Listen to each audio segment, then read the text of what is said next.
Hello friends, welcome to Nirvi cooking and tips అండి. ఈరోజు video వచ్చేసి ఫ్రై పీస్ బిర్యానీ నార్మల్ రైస్తో. నేను బాస్మతి రైస్ తీసుకోవట్లేదండి.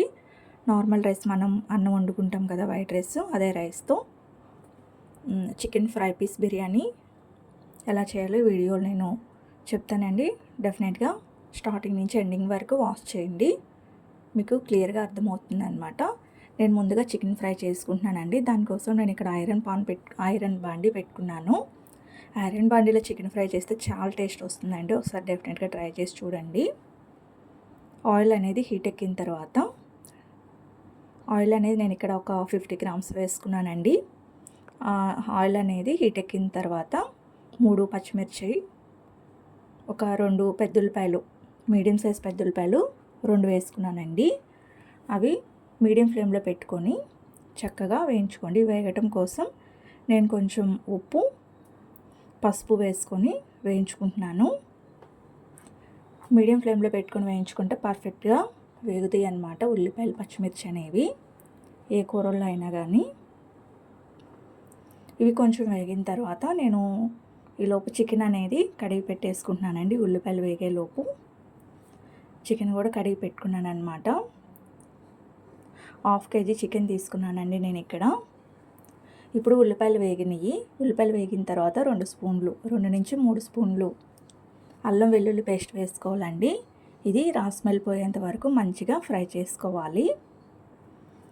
ఇప్పుడు శుభ్రంగా వాష్ చేసుకున్న చికెన్ ఉంది కదండి, నేను 1/2 కిలో తీసుకున్నాను. అది ఇలా జల్లెడ బుట్టలో వేసుకుని వాటర్ అంతా పోయేంత వరకు పక్కన పెట్టుకొని, వాటర్ అన్నీ పోయిన తర్వాత చికెన్ పీసులు అనేది ఇలా వేసుకున్నాను. ఇలా వేసుకోవటం వల్ల ఎక్కువ వాటర్ అనేది మనకి రాదనమాట. మూత పెట్టేసి ఉడికించుకుంటే పర్ఫెక్ట్గా మగ్గుతుంది చికెన్ అనేది. ఈ చికెన్ మగ్గేలోపు నేను ఇక్కడ రైస్ కూడా ప్రిపేర్ చేసుకుంటున్నానండి. ఇలా 2 పొయ్యిల చేసుకుంటే టకటక అయిపోతుంది చికెన్ ఫ్రై పీస్ బిర్యానీ. చాలా ఒక 10 నిమిషాలు, పావు గంటలో అయిపోతుందండి పర్ఫెక్ట్గా. చాలా ఈజీగా చేసేసుకోవచ్చు. ఇక్కడ నేను నాన్ స్టిక్ పాన్ తీసుకుంటున్నాను రైస్ కోసం, అడుగంటకుండా ఉంటుందని చెప్పి. ఇప్పుడు నేను కొంచెం ఒక 5 స్పూన్ల దాకా ఆయిల్ వేసుకున్నానండి. కొంచెం నెయ్యి కూడా వేసుకోండి, నేను తర్వాత వేసుకున్నాను, మర్చిపోయాను అక్కడ.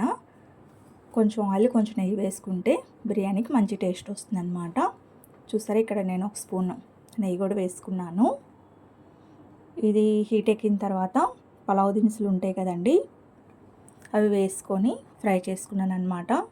అవి ఫ్రై అయిన తర్వాత ఒక ఉల్లిపాయ, మీడియం సైజు ఉల్లిపాయ కట్ చేసుకొని బారుగా వేసుకున్నాను. 2 పచ్చిమిర్చి కూడా ఇలా బారుగా కట్ చేసుకొని మధ్యలోకి వేసుకున్నానండి. ఇవి మంచిగా వేగాలన్నమాట, కొంచెం దూరగా. ఇవి వేగిన తర్వాత ఒక 2 నుంచి 3 మీడియం సైజ్ అయితే 2 టమాటాలు తీసుకోండి. కొంచెం చిన్నవి అయితే 3 టమాటాలు తీసుకోండి. నేను చిన్నవి ఒక 3 టమాటాలు ఇలా బారుగా కట్ చేసుకొని వేసుకొని మూత పెట్టేసుకుంటున్నానండి. రైస్ కూడా నేను ఇక్కడ మీడియం ఫ్లేమ్లోనే పెట్టుకొని చేసుకుంటున్నాను ప్రాసెస్ అంతా. టమాటాలు అనేది మంచిగా మగ్గాలండి. మగ్గే వరకు మూత పెట్టుకొని మగ్గించుకోండి. ఇప్పుడు టమాటాలు కూడా కొంచెం మగ్గటం స్టార్ట్ అయింది. టమాటాలు మగ్గిన తర్వాత నేను ఇక్కడ అల్లం వెల్లుల్లి పేస్ట్ వేసుకుంటున్నానండి. 1 స్పూన్ అల్లం వెల్లుల్లి పేస్ట్ వేసుకుంటున్నాను నేను తీసుకున్న రైస్కి.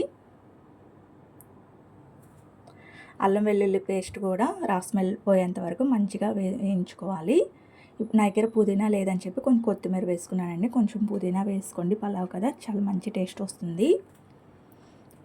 కొత్తిమీర కూడా వేసుకోవచ్చు, ఏం కాదు. కొంతమంది కొత్తిమీర వేసుకోరు కదా అనుకుంటారు. కొత్తిమీర, కరివేపాకు కూడా వేసుకోవచ్చు పలావ్లో, చాలా టేస్ట్ వస్తుందన్నమాట.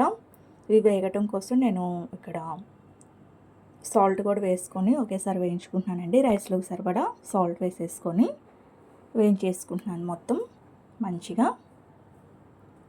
ఇలా మంచిగా టమాటాలు, ఉల్లిపాయలు అన్నీ మగ్గిన తర్వాత నేను ఇక్కడ రైస్ కూడా కడిగి పెట్టుకున్నానండి. చూపిస్తున్నాను చూడండి. నేను ఈ గ్లాసుతో నేను 2 గ్లాసులు రైస్ తీసుకొని శుభ్రంగా వాష్ చేసి నానబెట్టుకున్నాను ఒక అరగంట. 2 గ్లాసులకి 3 గ్లాసులు వాటర్ తీసుకుంటున్నానండి. ఇవి నార్మల్ బియ్యమే కాబట్టి 1కి 1.5 వాటర్ పోసుకున్నాను. అదే బాస్మతి రైస్ అయితే 1కి 2 కొలత సరిపోతుందండి. ఇప్పుడు ఇక్కడ ఉప్పు సరిపోయిందో లేదో ఇక్కడ చూసుకోండి. ఉప్పు సరిపోకపోతే ఇక్కడ వేసేసుకుంటే సరిపోతుంది. రైస్ వేసినాక ఉప్పు వేసుకోమాకండి, పట్టదు. ఇలా ఎసరు కాగేటప్పుడు ఉప్పు వేసుకుంటే సమానంగా సరిపోతుందన్నమాట. ఈలోపు చికెన్ అనేది మగ్గిందో లేదో నేను చూసుకుంటున్నాను. ఎసరు తెరలేలోపు చికెన్ కూడా పర్ఫెక్ట్గా మగ్గిందండి. చూసారా, వాటర్ అనేది అసలు ఏం లేదు. కొంచెం ఆయిల్ అనేది సపరేట్ అయినాక దీంట్లో మసాలా ఐటమ్స్ అన్నీ వేసుకోవాలి. నేను ఇక్కడ ఫస్ట్ కారం వేసుకుంటున్నానండి. ఒక 2 స్పూన్లు కారపొడి వేసుకున్నాను. మసాలా కారమేనండి.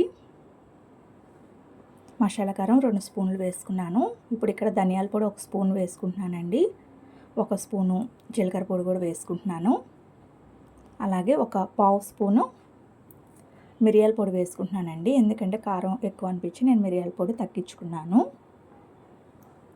ఇది బాగా కిందకి పైకి ఈ మసాలాలన్నీ చికెన్కి పట్టేలాగా మంచిగా కలుపుకోవాలి.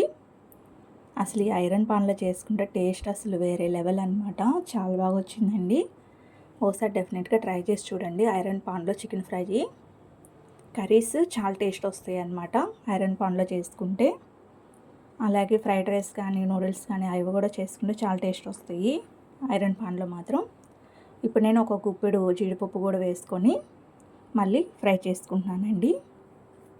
ఇప్పుడు ఫైనల్గా కొత్తిమీర తరుగు వేసుకొని మళ్ళీ కలుపుకుంటున్నాను. ఫైనల్గా ఇలా కొత్తిమీర వేసుకున్నానండి. మీకు ఇష్టమైతే ఎండు కొబ్బరి పొడి కూడా వేసుకోవచ్చు. వేసుకోకపోయినా కానీ చాలా బాగుంటుందన్నమాట బిర్యానీలోకి ఇలా ఫ్రై చేసుకుంటే. ఎండు కొబ్బరి ఇష్టపడే వాళ్ళు 1 స్పూన్ ఎండు కొబ్బరి పొడి కూడా వేసుకోండి. ఇప్పుడు నేను స్టవ్ ఆఫ్ చేసేసుకొని ఫ్రై అటు పక్క పెట్టేసి రైస్ మళ్ళీ ఇటు పెద్ద పొయ్యి మీద పెట్టేసుకున్నానండి. ఎసరు అనేది కాగిందనమాట. ఇప్పుడు రైస్లో ఉన్న వాటర్ అన్ని వంపేసుకొని జల్లెడ బుట్టలో ఈ రైస్ అనేది ఎసరులో వేసేసుకోవాలండి. కొంచెం వాటర్ ఉన్నా ఏం కాదు, పర్ఫెక్ట్గా కొద్దిగా ఉంటున్నాయి. లేకపోతే జల్లెడ బుట్టలో పెట్టేసుకొని వాటర్ పోయేంత వరకు ఉంచుకొని ఆ రైస్ అనేది వేసేసుకోండి. పర్ఫెక్ట్గా సరిపోతుంది అనమాట ఎసరు అనేది. నేను 2 గ్లాసులకి 3 గ్లాసులు వాటర్ వేసుకున్నానండి.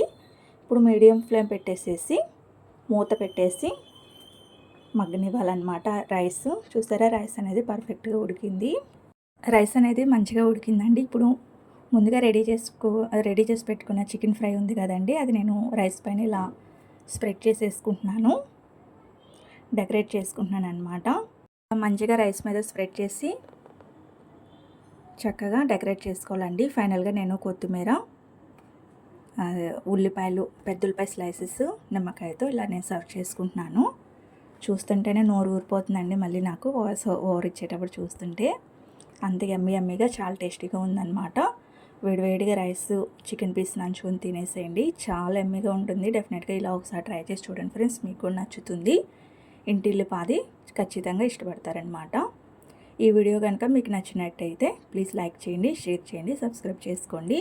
మరిన్ని వీడియోల కోసం మా ఛానల్ని వాచ్ చేయండి friends. Thank you for watching.